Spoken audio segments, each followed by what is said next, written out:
Welcome to our मंजिल with Ansari YouTube channel. अगर आपको DSSP टीचिंग मेथोडोलॉजी से रिलेटेड यूजफुल वीडियोस पसंद है तो वीडियो को लाइक करें, शेयर करें और चैनल को सब्सक्राइब जरूर करें। आज हम NIOS 502 यूनिट 7 का इम्पोर्टेंट टॉपिक पढ़ने जा रहे हैं। चलिए शुरुआत करते हैं। आज हमारे पास NIOS 502 के यूनिट 7 पर कुछ बहुत ही दिलचस्प सामग्री है। टॉपिक है बहुकक्षा और बहुस्तरीय शिक्षण। जी, multigrade and multi level teaching. ये शब्द सुनने में थोड़े अकादमिक लगते हैं, लेकिन ये भारत के हजारों स्कूलों की खासकर ग्रामीण इलाकों की एक रोज की हकीकत है। बिल्कुल। और आज हमारा मकसद सिर्फ परिभाषाएं रटना नहीं है। हम ये समझेंगे कि जो चीज़ एक मजबूरी जैसी दिखती है उसमें सीखने सिखाने के बेहतर अवसर कैसे छिपे हो सकते हैं। ठीक है, तो चलिए इसे खोलकर समझते हैं।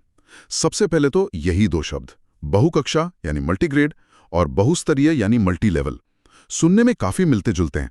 क्या इनमें कोई बड़ा फर्क है? ये फर्क समझना ही सबसे जरूरी पहला कदम है। देखिए, बहुकक्षा शिक्षण मतलब मल्टीग्रेड टीचिंग, ये एक बाहरी व्यवस्था है, एक ढांचा है। बाहरी व्यवस्था? हाँ, जिसे आप आंखों से देख सकते हैं। सीधी भाषा में, जब एक ही शिक्षक एक ही समय पर एक ही कमरे में 2 या 2 से ज्यादा कक्षाओं को पढ़ाता है तो उसे बहुकक्षा स्थिति कहते हैं। अच्छा, मतलब मैं सोचूं तो एक छोटे से गांव का स्कूल, एक कमरा और एक टीचर क्लास 3, 4 और 5 के बच्चों को एक साथ पढ़ा रही हैं। क्या यही इसका एक क्लासिक उदाहरण हुआ? एकदम सटीक, बिल्कुल यही। अब आते हैं दूसरे शब्द पर, बहुस्तरीय शिक्षण या मल्टी लेवल टीचिंग। जी। ये कोई बाहरी व्यवस्था नहीं है, बल्कि ये हर कक्षा की अंदरूनी सच्चाई है। हर कक्षा की? हाँ, इसका मतलब है कि एक ही क्लास के अंदर, मान लीजिए सिर्फ क्लास 4 के अंदर भी बच्चों के सीखने का स्तर, उनकी क्षमता, उनकी गति, सब कुछ अलग अलग होता है। अच्छा, तो आप ये कह रही हैं कि हर क्लास, चाहे वो दिल्ली के सबसे अच्छे स्कूल की हो या किसी छोटे गांव की, वो असल में मल्टी लेवल ही होती है। बिल्कुल। क्योंकि उसमें कुछ बच्चे तेजी से सीखते हैं, जिन्हें हम फास्ट लर्नर्स कह देते हैं, और कुछ को थोड़ा ज्यादा समय चाहिए होता है, यानी स्लो लर्नर्स। बिल्कुल सही पकड़ा आपने। मल्टीग्रेड एक इंतजाम है जो संसाधनों की कमी से पैदा होता है, लेकिन मल्टी लेवल वो एक सार्वभौमिक सच है जो हर क्लासरूम में मौजूद होता है। ये बहुत बड़ी बात है। तो अब सवाल ये उठता है कि ये बहुकक्षा वाली स्थिति ये बनती ही क्यों है? क्या ये कोई सोचा समझा डिजाइन है, या जैसा मैंने शुरू में कहा, ये सिर्फ एक मजबूरी है? ज्यादातर मामलों में ये मजबूरी से ही पैदा हुई स्थिति है। इसके कुछ मुख्य कारण साफ साफ बताए गए हैं। जैसे? सबसे बड़ा और सबसे आम कारण है शिक्षकों की कमी। सोचिए, स्कूल में कक्षाएं तो 5 है, लेकिन सरकार की तरफ से शिक्षक सिर्फ 2 ही नियुक्त हुए हैं। अब वो क्या करेंगे? जाहिर है उन्हें क्लास को मिलाना ही पड़ेगा। बिल्कुल। दूसरा कारण है कम नामांकन, मतलब किसी क्लास में बच्चे ही बहुत कम है, मान लीजिए सिर्फ 5 या 7 बच्चे। तो उनके लिए अलग टीचर और कमरा इस्तेमाल करना संसाधनों की बर्बादी जैसा लगता है। सही बात। और तीसरा कारण तो हम सबने अपने स्कूल के दिनों में भी देखा है, शिक्षकों की अनुपस्थिति। हाँ, जब कोई टीचर छुट्टी पर होते हैं या ट्रेनिंग पर जाते हैं जी, तो उनकी क्लास को किसी दूसरी क्लास के साथ जोड़ दिया जाता है। ये एक टेम्पररी मल्टीग्रेड स्थिति बन जाती है। और एक आखिरी कारण है भौतिक संसाधनों की कमी, यानी स्कूल में कमरों की ही कमी होना। हाँ। तो इसी हकीकत को नियंत्रित करने के लिए राइट टू एजुकेशन एक्ट 2009 ने छात्र शिक्षक अनुपात पर कुछ नियम बनाए हैं। वो नियम क्या कहते हैं? हाँ, RTE एक्ट 2009 इस पर बहुत स्पष्ट निर्देश देता है। प्राइमरी स्तर पर, यानी क्लास 1 से 5 तक, ये अनुपात 130 तय किया गया है। 130? मतलब हर 30 बच्चों पर कम से कम एक शिक्षक होना अनिवार्य है। जी, और इसमें एक तालिका भी है, जैसे 60 बच्चों तक 2 टीचर, फिर 61 से 90 बच्चों तक 3 टीचर, और ऐसे आगे। इसमें एक बहुत काम की जानकारी है जो शायद परीक्षाओं में ही पूछी जाती होगी, कि प्राइमरी स्कूल में हेडमास्टर की नियुक्ति तभी होती है जब बच्चों की संख्या 150 को पार कर जाए। बिल्कुल। और यहाँ एक और नियम है, अगर किसी प्राइमरी स्कूल में छात्र संख्या 200 से भी ज्यादा हो जाती है तो ये अनुपात 1.40 से ज्यादा नहीं होना चाहिए। अच्छा, और उच्च प्राथमिक स्तर मतलब क्लास 6 से 8 के लिए क्या नियम अलग है? हाँ, वहाँ अनुपात थोड़ा बदल जाता है, ये 1.35 हो जाता है। 35 बच्चों पर एक शिक्षक। जी, लेकिन इससे भी बड़ा बदलाव ये है कि यहाँ विषय शिक्षकों, सब्जेक्ट टीचर्स का प्रावधान है। गणित विज्ञान के लिए 1, सामाजिक विज्ञान के लिए एक और भाषाओं के लिए एक शिक्षक होना ही चाहिए। अच्छा, तो यहाँ स्पेशलाइजेशन आ जाता है। और यहाँ हेडमास्टर का नियम भी अलग है। 100 से ज्यादा छात्र होने पर ही एक पूर्णकालिक प्रधानाध्यापक मिलेगा। सही। ये सारे नियम तो आदर्श स्थिति बताते हैं, लेकिन जब ये आदर्श पूरे नहीं होते तब शिक्षक को असल चुनौतियों का सामना करना पड़ता है। और वो चुनौतियां बहुत गंभीर हो सकती हैं। मैं वही सोच रहा था। एक टीचर के नजरिए से देखें तो कितना मुश्किल होगा। सबसे पहली चुनौती तो पाठ्यक्रम पूरा करने की ही आती होगी। बिल्कुल।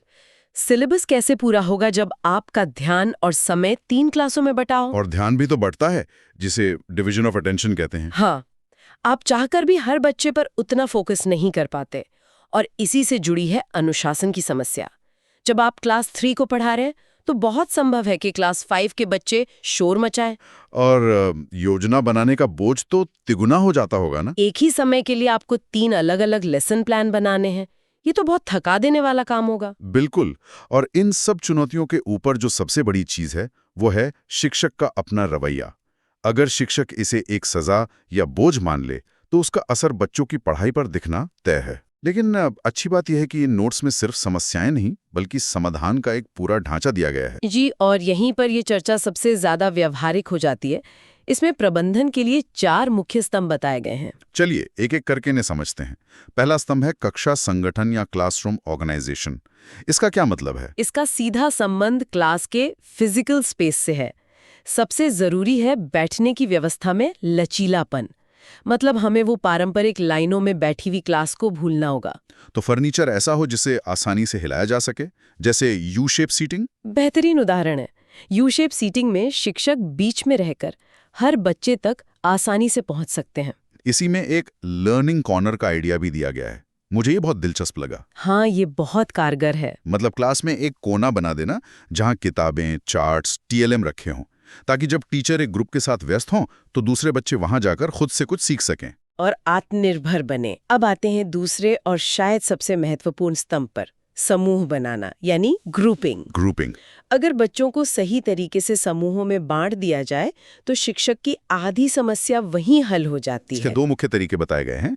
पहला है कक्षावार, मतलब ग्रेड बेस्ड। जी। लेकिन इसमें एक जरूरी बात लिखी है कि आसन्न कक्षाओं, एडजेसेंट क्लासेस को साथ रखना चाहिए। जैसे क्लास 3 और 4 को साथ बिठाना, क्लास 2 और 5 को साथ बिठाना बहुत अव्यावहारिक होगा। बिल्कुल, क्योंकि उनके सीखने के स्तर में बहुत बड़ा अंतर होता है। इसी में मॉनिटर सिस्टम का भी जिक्र है जो बहुत काम आता है। जब टीचर एक ग्रुप के साथ है तो दूसरा ग्रुप मॉनिटर की देखरेख में अपना काम करता है। और ग्रुपिंग का दूसरा तरीका है योग्यता आधारित, एबिलिटी बेस्ड। मुझे लगता था कि सारे तेज बच्चे एक साथ हो तो पढ़ाना आसान होता होगा, लेकिन नोट्स कहते हैं कि मिश्रित योग्यता वाला समूह, मतलब हेट्रोजीनियस ग्रुप सबसे बेहतर है। ऐसा क्यों? ये सवाल बहुत अच्छा है।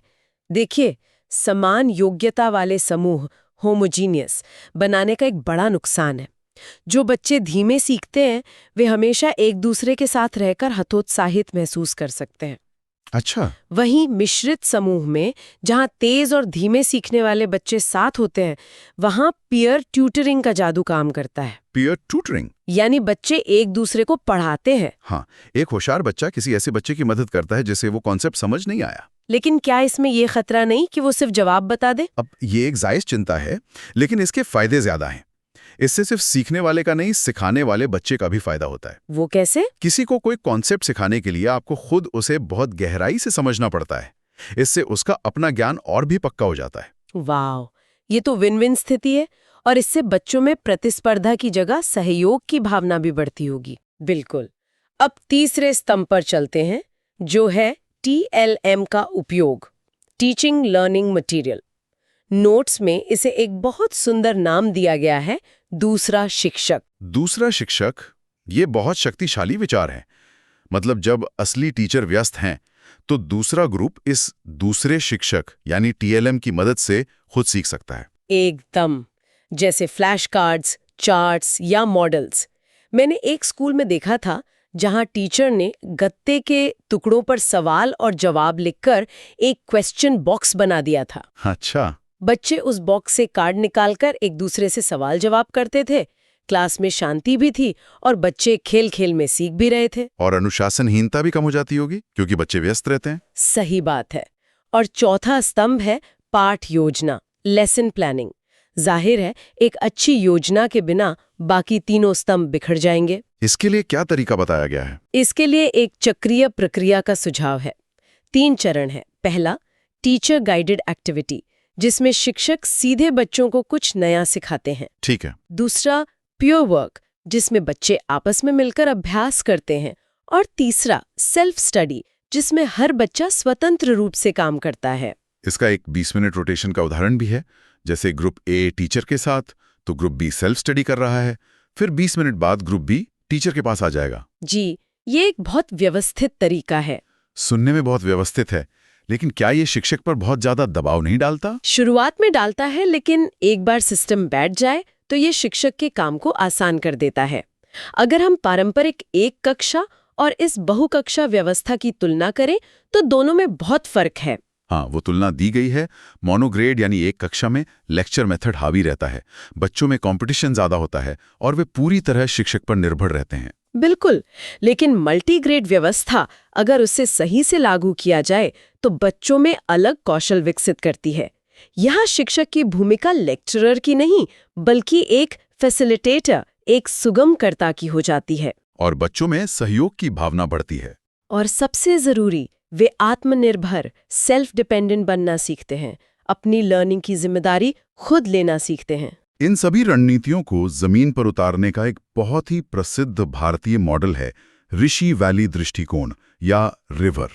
इसके बारे में बताइए। हाँ, ये multi grade multi level teaching की चुनौतियों का एक बहुत ही सुंदर समाधान है। इसकी शुरुआत 1993 में आंध्र प्रदेश के ऋषि वैली इंस्टीट्यूट में हुई थी। इसका मूल कॉन्सेप्ट ही है स्कूल इन अ बॉक्स। स्कूल इन अ बॉक्स, ये सुनने में बहुत आकर्षक लगता है। क्या मतलब है इसका? इसका मतलब है कि सीखने सिखाने की लगभग पूरी सामग्री एक बॉक्स में आ जाती है। ये पूरी तरह TLM आधारित शिक्षा है। इसमें किताबों की जगह गतिविधि कार्ड्स, एक्टिविटी कार्ड्स का इस्तेमाल होता है। तो हर बच्चा अपनी गति से आगे बढ़ सकता है, बिना किसी से तुलना किए। बिल्कुल, और इस सिस्टम की अपनी एक खास शब्दावली है, जैसे लर्निंग लैडर यानी सीखने की सीढ़ी। सीखने की सीढ़ी। हाँ, ये हर बच्चे के लिए एक बड़ा सा चार्ट होता है जो दीवार पर लगा होता है। उस पर साल भर की सारी गतिविधियां बनी होती हैं। बच्चा जैसे जैसे एक एक कार्ड पूरा करता है, वो अपनी सीढ़ी पर आगे बढ़ता जाता है। ये तो कमाल है। ये उसकी प्रगति का एक विजुअल रिकॉर्ड बन गया। जी। दूसरा शब्द है मील का पत्थर, जिसे वहां कलाम भी कहते हैं। इसका क्या काम है? ये सीखने की सीढ़ी पर छोटे छोटे लक्ष्य होते हैं। मान लीजिए जोड़ सीखने में 10 एक्टिविटी कार्ड्स हैं। जब बच्चा वो 10 कार्ड पूरे कर लेता है तो माना जाता है कि उसने एक माइलस्टोन पार कर लिया। और एक और टर्म है लोगो। हाँ, ये बहुत प्रभावी चीज है। हर गतिविधि के लिए एक चिन्ह या सिंबल होता है, जैसे गणित के लिए बिल्ली का चित्र, भाषा के लिए फूल का। इससे वो छोटे बच्चे भी जो पढ़ना नहीं जानते समझ जाते हैं कि उन्हें कौन सा कार्ड उठाना है। ये पूरा सिस्टम तो बच्चे को अपनी सीखने की प्रक्रिया का मालिक बना देता है।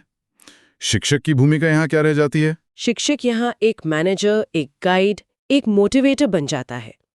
उसका काम बच्चों पर नजर रखना, जहां वे अटकें वहां उनकी मदद करना और उनकी प्रगति को ट्रैक करना है। तो ये मल्टीग्रेड और मल्टी लेवल दोनों समस्याओं का एक साथ समाधान करता है। बिल्कुल, क्योंकि हर बच्चा अपनी कक्षा और अपने स्तर के हिसाब से काम कर रहा होता है, एक ही कमरे में होते हुए भी। तो कुल मिलाकर ये चर्चा हमें बताती है कि बहुकक्षा शिक्षण जो एक मजबूरी की तरह शुरू होती है, अगर उसमें सही रणनीतियों का इस्तेमाल किया जाए तो वह बच्चों को ज्यादा सहयोगी, जिम्मेदार और आत्मनिर्भर बना सकती है। और शायद पारंपरिक क्लासरूम से बेहतर भी साबित हो सकती है।